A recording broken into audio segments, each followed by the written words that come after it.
आजको भिडियोमा चाहिँ हामी यो च्यानलमा चाहिँ आफ्नो वाटरमार्क कसरी राख्ने त्यो सिकाउँदैछौँ। जुन चाहिँ तपाईले भिडियो प्ले गर्दाखेरि हाम्रो भिडियो र प्ले यो मेरो जस्तो यो भिडियो प्ले भइरहेको छैन, यसमा चाहिँ यहाँ चाहिँ हामीले आफ्नो च्यानलको नेम राख्न मिल्छ हैन। यसलाई चाहिँ पछि गरी यहाँ थिच्यो भने सब्स्क्राइबर पनि जान्छ। यो कसरी बनाउने म यो भिडियोमा सिकाउँदैछु, भिडियोलाई अन्तिमसम्म हेर्नु होला। जस्तो हैन, जस्तो यहाँ चाहिँ तपाईले यो भित्र गएर कस्टमाइजेसनमा गएर हैन, अनि ब्रान्डिङमा जानु होला भने तल जान्छ भिडियो वाटरमार्क छ हैन। यसमा चाहिँ हामीले यो यहाँ चाहिँ यहाँनिर आउँछ भिडियोको हैन। भिडियो हामीले प्ले गर्दाखेरि यहाँ देख्नुहुन्छ, यहाँ चाहिँ कति समयले राख्ने पर्ने हुन्छ हैन भन्ने हुन्छ। 1 मिनेटदेखि कति राख्ने हो, हामीले चाहिँ यो इन्टायर भिडियोमा चाहिँ यो राख्न सकिन्छ। यसको लागि चाहिँ हामीले एउटा वाटरमार्क राख्नुपर्ने हुन्छ, जुन चाहिँ पिएनजी अनि जुन फाइलमा नि हुन्छ। यसमा यसको साइज भनेको 150x150 छ हैन, 150x150 छ। यसमा चाहिँ गर्नुपर्ने हुन्छ। तपाईले चाहिँ यो आफ्नो च्यानलको नेम राखेर गर्न सक्नुहुन्छ। मैले चाहिँ यो मेरो च्यानलको नेम राखेर गर्छु। यसको लागि चाहिँ तपाईले क्यानभामा जानु होला। क्यानभामा साइन अप गरिसकेपछि यहाँ जानु होला। त्यसपछि चाहिँ क्रिएट डिजाइन भन्ने छ। यस तल चाहिँ कस्टमाइज साइज भनेको छ, यहाँ जानुस्। त्यसपछि चाहिँ 150x150 राख्दिनुस्। त्यसपछि न्यू डिजाइन गरिदिनुस् हैन। यसपछि चाहिँ हामीले यो यसको साइज आउँछ। यो साइजमा चाहिँ हामीले जस्तो यो युट्युब भनेर राख्न सक्नुहुन्छ हैन। तपाईले यसमा चाहिँ हैन धेरै जस्तो चाहिँ युट्युब भन्ने देखिन्छ, तर हामीले चाहिँ यसमा चाहिँ आफ्नो नाम राख्ने हो।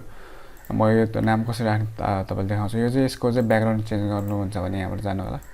जुन राख्दै नै हुन्छ हैन, एउटा राख्नुस्।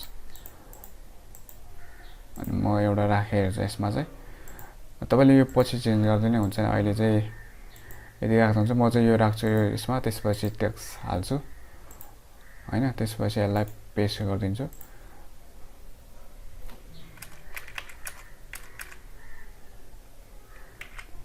त्यसपछि यहाँ चाहिँ तपाईले यो यसको चाहिँ फन्टहरु चेन्ज गर्नु छ भने चाहिँ यहाँबाट गर्न सक्नुहुन्छ। यहाँनिरबाट गर्न सक्नुहुन्छ हैन। म चाहिँ यसले राखिदिन्छु। अनि त्यसपछि यो साइज बढाउनु छ भने यहाँ जानु होला। यसमा चाहिँ जति ठुलो हुन्छ त्यति यो चाहिँ ठुलो हुँदै जान्छ। यो चाहिँ यहाँ देख्न सक्नुहुन्छ हैन। अनि अर्को चाहिँ तपाईले यो टेक्स्टको पनि कलर चेन्ज गर्नु छ भने यहाँ जानुस्। त्यसपछि यो चेन्ज भएछ यसरी। म चाहिँ यो राख्न दिन्छु यो चाहिँ हैन। अनि यसको टेक्स्ट कलर पनि म चेन्ज गर्न चाहन्छु यसमा चाहिँ। त्यसपछि इफेक्टिभमा तपाईले जानुभयो भने यहाँबाट चेन्ज गर्न सक्नुहुन्छ। मैले यतिकै राख्दिए। तपाईलाई सजिलो लागि यहाँबाट गर्न सक्नुहुन्छ। यहाँ चाहिँ क्यानभामा आउनुस्। त्यसपछि आफ्नो साइज राख्नुस्। त्यसपछि त्यसरी च्यानलको नेम राख्नुस्। फोटो इमेज सबै हाल्न मिल्छ। अनि यति गरिसकेपछि तपाईले डाउनलोड गर्नुस् यसलाई। अनि त्यसपछि डाउनलोड गरिसकेपछि हाम्रो यो च्यानलमा चाहिँ यहाँ अपलोड गर्ने हो। हाम्रो चाहिँ यो डाउनलोड भइसकेपछि त्यसपछि यो अपलोडमा जानु होला। त्यसपछि यहाँ छ हाम्रो, यसलाई सिलेक्ट गर्नुस्। यसको साइज हामीले अलरेडी बनाइसकेको छ, त्यही भएर यो ठ्याक्कै आयो। त्यसपछि डन गरिदिनुस्। त्यसपछि यहाँ देखाएको छ, यहाँ हेर्नु त यो यो यो जुन वाटरमार्क छ हैन, यसमा चाहिँ यो इन्टायर भिडियोलाई देखाउने कि हैन। अनि तपाईले चाहिँ कति लास्टमा देखाउने कि हैन, यहाँ सोध्दैछ उसले चाहिँ कति मिनेटदेखि कतिसम्म देखाउने। अनि यो चाहिँ माने यो 5 सेकेन्डदेखि देखायो भने हैन यसरी आउँछ। त्यसपछि 5 सेकेन्डदेखि मात्रै आउँछ। इन्टायर भिडियोमा राख्नु भने सबै भिडियोमा आउँछ। मैले चाहिँ 5 सेकेन्डदेखि राख्दिए। त्यसपछि पब्लिस गर्नु होला। यो पब्लिस गरिसकेपछि हामीले चाहिँ यो भिडियोमा हेर्न मिल्छ हैन। यो हाम्रो भइसक्यो भएन भनेर अघि हामीले यो प्ले गर्दाखेरि आएको थिएन हैन। अब एकचोटि प्ले गरेर चाहिँ हाम्रो भिडियोमा यसमा जस्तो यसमा चाहिँ अघि आएको थिएन, यो अब 5 सेकेन्डदेखि आउँछ। अहिलेसम्म आएको छैन।